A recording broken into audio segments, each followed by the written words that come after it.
11번. 지금 컬 F에 대한 면적분 문제가 주어져 있고 컬 F를 보는 순간 얘는 무조건 스토크스 정리 문제인 거지. 그러면 스토크스 정리 문제를 만났을 땐 가장 먼저 곡면 S의 경계곡선의 위치를 확인하라 그랬는데 그 경계곡선의 위치를 확인하기 위해서 S를 잘 보면 얘는 Y는 하고 주어져 있으면서 제곱항의 개수가 둘 다 음수니까 이렇게 오른쪽을 향해 있는 포물 면의 형태를 띠고 있을 거고 그 중에서도 y값이 1보다 같거나 큰 동네를 얘기하고 있는 거니까 요쯤이 y는 1이라고 쳤을 때 이렇게 오른쪽으로 나타나 있는 요 빨간색 형태의 곡면 얘가 문제가 얘기하고 있는 곡면 S인 거야. 근데 이 곡면 S를 왜 그리고 있는 거냐면 경계곡선의 위치를 파악하기 위해서 그리고 있는 건데 이 곡면의 경계곡선이라고 하는 건 그러니까 요 보라색 곡선이 되는 거지. 이 보라색 곡선의 이름을 한 번만 써보면 y는 1인 평면 위에 위치하고 있는 곡선이고 그 중에서 x제곱 더하기 z제곱이 1로 고정된 곡선. 자, 근데 이 곡선은 어떤 평면이랑 평행한 거냐면 y는 1이라고 하는 평면 위에 놓여져 있는 거니까 xz 평면이랑 평행한 거지. 이렇게 경계곡선의 위치가 xy, yz, xz 세 평면 중 어느 한 평면이랑 평행할 때는 스토크스 정리의 두 가지 계산 중에서 선적분을 계산을 해야 되는 거고 선적분을 계산하겠다는 소리는 pdx 더하기 qdy 더하기 rdz 형태의 적분을 하겠다는 건데 y값이 1로 고정된 동네라면 그 순간에 dy도 0이 되는 거라서 가운데 항은 계산할 필요가 없는 거고 그리고 x제곱 더하기 z제곱이 1로 고정된 동네라면 벡터 함수에서도 이 자리가 1로 고정인 거지. 그러면 요 놈에 대한 계산은 분모가 지금 2로 꽂히는 거니까 2분의가 밖으로 빠지면서 P는 얘가 P인 거고 Q는 얘가 Q. Q가 아니라 R이지 R. 그럼 나머지 쭉 써보면 X 사인 X 더하기 Z 그리고 빼기가 아니라 더하기 Z 사인 X 마이너스 X 그리고 DZ. 그럼 얘 같은 경우에는 지금 패곡선이 중심이 원점에 있고 반지름이 1인 원의 내부니까 그림 정리를 통해서 이중적분으로 바꿀 거고 뒤에 있는 거 x로 미분하게 되면 z 코사인 x 마이너스 1 앞에 있는 거 y로 미분해서 빼면 마이너스 1을 빼는 거니까 2da 이런 식으로 바뀌게 되는 거지. 근데 얘 같은 경우에는 이런 식으로 좀 둘로 나눠서 계산해 볼게. 2분의 1을 이렇게 분배하고 적분까지 다 나눠주면서 써보면 z 코사인 x da 그리고 마이너스 1da 이렇게 계산을 해볼 수가 있는데 일단 뒤에 있는 덩어리 적분 같은 경우에는 중심이 원점에 있고 반지름이 1인 원의 넓이를 뜻하는 거니까 요 적분 값은 그냥 뭐라고 얘기를 해주는 게 맞냐면 파이라고 얘기를 해주는 게 맞는 거지. 근데 왼쪽에 있는 요 덩어리에 대한 적분 값은 좀 생각을 잠깐 해봐야 되는데 이런 식으로 좀 생각을 해볼게.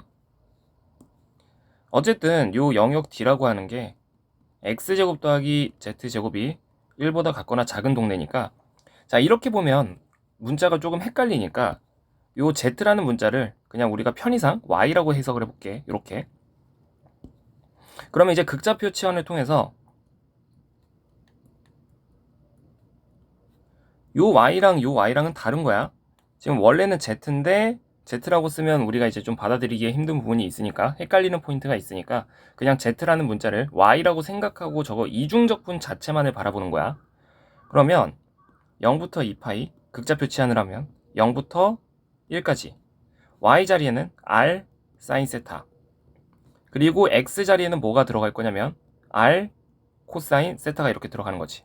그리고 극좌표 계에서의 야코비안 값을 생각을 해보면 제곱 dr d 세타. 자, 요런 이중적분을 처리하는 건데 여기서 이제 뭐가 문제가 되는 거냐면 요 코사인 안에 다시 한 번 더 r 코사인 세타가 합성되어 있는 게 조금 문제가 되는 거지. 그럼 얘 같은 경우에는 이 적분을 처리하기 위해서 지금 R에 대한 적분이니까 이거 d세타 dr로 이렇게 바꿔보자. 그러면 숫자 구간이니까 내 마음대로 그냥 이렇게 이제 적분 구간을 바꿔도 상관없는 거고, 그럼 여기서 안쪽에 있는 r 코사인 세타를 t라는 문자로 이렇게 치환을 해봤을 때 0 들어가고 2파이가 이렇게 들어갈 거란 말이야. 근데 여기서 이제 무슨 문제가 생기냐면 0 들어가면 그 값은 r이 나올 거고 2파이가 들어가면 그 값 또한 r이 나오게 될 거라서 같은 구간을 적분하게 되는 어떤 상황이 벌어진단 말이야. 자, 이렇게 상황이 만들어지게 되면 얘는 굳이 계산을 해보지 않더라도 그 값이 뭘로 떨어져야 되는 거냐면 0으로 떨어져야 되는 거야. 자, 이렇게 저 적분값이 0으로 떨어진다는 사실을 굳이 이렇게 치환 적분을 하지 않더라도 실제로 뭐 그래프의 어떤 함수값이 갖는 특징을 이용해서 0이 나온다라는 걸 명확하게 밝힐 수는 있지만, 어쨌든 뭐 여러 가지 이유로 확인을 해보면 이 값은 0이라는 게 확인이 된다라는 거지. 그래서 이 값은 0이 나오는 거라서 최종적인 스토크스 정리에 의한 적분값은 마이너스 파이로 떨어지게 되는 거야. 근데 여기서 마지막으로 주의를 해야 되는 게, 이 공면의 방향이 양의 y축 방향이다 이렇게 얘기를 하고 있는데, 우리가 이제 곡선의 방향을 얘기할 때는 엄지손가락의 방향을, 다시 공면의 법선 벡터 방향이 엄지손가락을 향하고 있을 때, 우리가 이제 공면의 법선 벡터 방향이 엄지손가락 방향일 때 나머지 손가락의 방향이 곡선의 방향이 되는 건데, 지금부터 이 빨간색을 공면의 법선 벡터, 그럼 본인들이 오른손으로 확인해봐. 오른손 법칙이야 이게. 지금부터 이 화살표 방향이 엄지손가락 방향이라고 했을 때 얘를 휘감는 나머지 손가락의 방향이 어딘지를 확인을 해보면, 얘를 휘감는 나머지 손가락의 방향은, 잠깐만 이렇게 보면 좀 헷갈릴 수가 있겠다. 요 곡선을 이쪽에다가 이렇게 정사형시킨 곡선을 생각을 해볼게.